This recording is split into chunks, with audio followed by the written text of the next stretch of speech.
in this world of that you've mentioned of like how much not quality.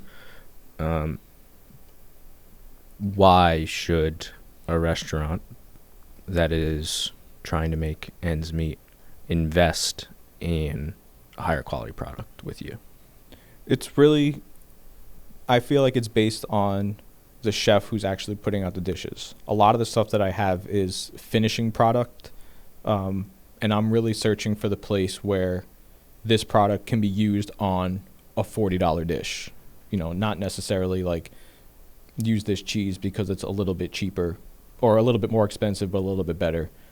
Right now, I feel like the sell point of that is if you want to be different and use stuff that's not commercialized, that's what I carry. You know, when people ask me olive oil, like I always get asked, what's different than Partana?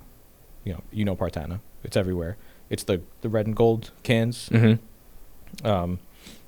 They're all over the place. Distributors sell them. You know, there's a guy that sells them out of his trunk. But when people ask the why, I said because that's a brand that's created for export. You're not going to find that on a shelf in Italy anywhere. It's made for us. So, you know, no one's able to really track back where the olive came from. We started selling Spanish olive oil where, you know, I'm buying it from the first-hand importer who's buying it from the owner, who was the guy who's tasting the olives. Like, that's the big difference, is just knowing where the starting point is for a lot of stuff. It is hard to sell a lot of product because of that.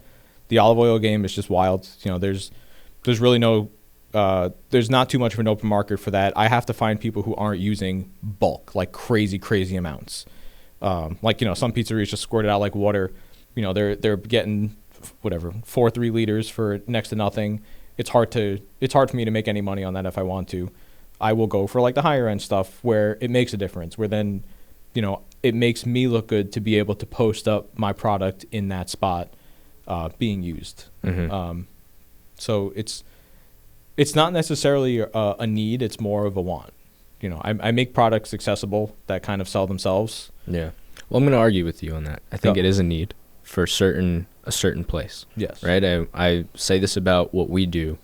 And we have, this is a crude, I guess, example, right? It's not exactly one-to-one, but I have people coming to us for podcasting work, for video work, who have been working with someone and are unhappy with the quality of like the clips, let's say. This is a common one that I get is like, hey, we filmed this podcast, it looks great, I sound great, but the guy's just like throwing it in AI and the clips that I'm getting are just kind of shitty, right? And they're like, they don't really do anything. It's not really telling the story that I wanted to tell or this.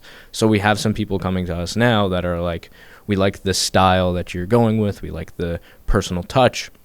And in a day and age where everyone's trying to utilize AI to find the shortcut or do the thing, well, I want them to continue because it's creating a market for those that don't want to take the shortcut. We utilize AI, but we're not just like throwing the thing in and then saying that it's done. Oh, that's perfect. Let's use that. It's using it as a tool to enhance what you're doing as opposed to just using it as the shortcut and saying it's done. I use it all the time. Yeah. Oh, no, it's great. I mean, if you're not using AI, you're probably falling behind in today's day and age, but it's how you're utilizing it. If you're just relying on it and then it's spitting out a thing and you're like, that's good, 100%, it's done. It's like, you got to use it for that, like middle 80%. I use it for recipes. Yeah. It's great. Like, I'm not a baker by any means necessary, but, you know, I've nailed my bread. I started with ChatGPT. Baking's an exact science. I can't bake for shit because I just throw ingredients in a pot. Exactly. So you need a starting point. So that's, you know, I've used ChatGPT for that because it's digging what's out there. You know, there's like, I don't know, 72 million pizza guys talking about how many different types of balls of hydration they made and, you know, everything pizza. So it's digging through all of that information and it's giving you so much information and spitting out one recipe. So you start there and you tweak from there. You just test. Yeah. Yeah, but I guess that's the thing is, or my point in bringing this up is there are people who don't want the shortcut and realize that not taking it, and in your case, the shortcut is buying 5 gallons of olive oil for a cheap price. Right. That is it's bitter and it doesn't taste good. Right. But when you're just using it to throw on top of a pizza at the end and you're using it like water, like you said, it can just be okay. Yeah. That's not necessarily your market. Right. And those aren't the people who care. Your people are artists. Mm-hmm. They're the chefs who really do care about the end product and what they're creating. And I think there's always going to be a market for that. Yeah, and it's probably growing right now. The void that I feel is like the distributors are just too big. That's really what it comes down to is, not everybody wants to use what distributors have. If your distributor doesn't have something, but the other distributor has one thing that you want, you can't get that one thing. You have to get that one thing plus 49 other things to hit their minimum. And just to get there, you have to spend like an hour signing your life away because they ask so much freaking information about you. We could go down the rabbit hole of distributors and exactly. 80% of restaurants have like the same 4 brands of chicken. Yeah. Or what, like it's you it's can't even really disturbing when you go down that rabbit hole. It is. So I guess when you say that, yes, that's the void that I feel is like I'm that middleman. I carry full lines of product that the big guys don't have, and that's how I get into places. I'm not saying you got to order 50 cases for me to show up to your restaurant and be like, no, I will happily walk in with 3 cases in my arms just to be able to take a picture of the product in the restaurant, for now, obviously. Mm-hmm. Well, because you're trying to perpetuate the future of this thing. It's not just yes, I want to sell this product, and yes, you have to put food on the table. Right. You got to make your money. Like right now, but you're trying to like bring in the next generation of these products, and you're trying to keep the tradition going and really care about the end product. Yeah, I'm okay with the small right now because I can't move numerous pallets fast. So it's like when I'm placing the stuff all around, getting people to try it as I'm behind the scenes trying to grow. The goal is to have a nice warehouse here, where if those of you who don't know, Jersey at this point is basically Italy. The amount of warehouses in Italy near the ports that have real Italian product in it is through the roof. You mean Jersey? In Jersey, yeah. Yeah. That's where everything comes from. Everything that we get, if we're getting it direct from the manufacturers, we're getting it from their warehouse in Jersey. All that means, and everyone says, oh, we're using imported. Not necessarily. At some point it was imported, but it's also probably been in a warehouse in Jersey for a couple months and your distributor happened to drop it off to you. But that's where the good stuff lies. These guys have routes where, boats are dropping off containers and they're dropping off in these little hidden garages that you don't know about. And that's where all the good stuff is hidden. But my plan is to be pretty much one of the prominent warehouses here.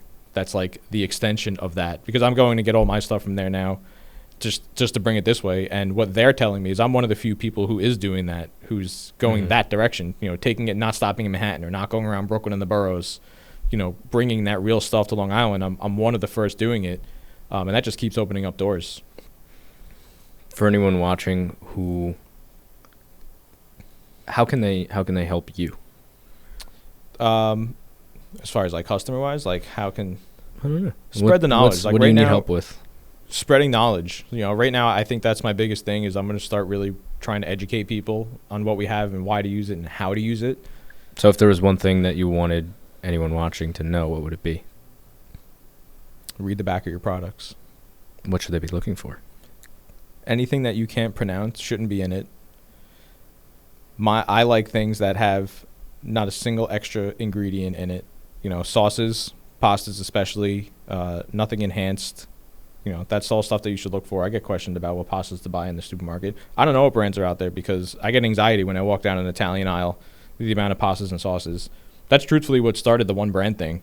I was like, no one knows what the hell they're buying. There's way too many decisions to make in one aisle. It's a cool concept of like, hey, I'm gonna pick the best of each of these products, and like that's my product line. Yeah, and anything that you need to make, I have that product for it. And it's just a better item of that. So like at the store, everything that leaves the store is good. I'm not recreating the wheel, but I have really good product that I'm putting together and sending it out.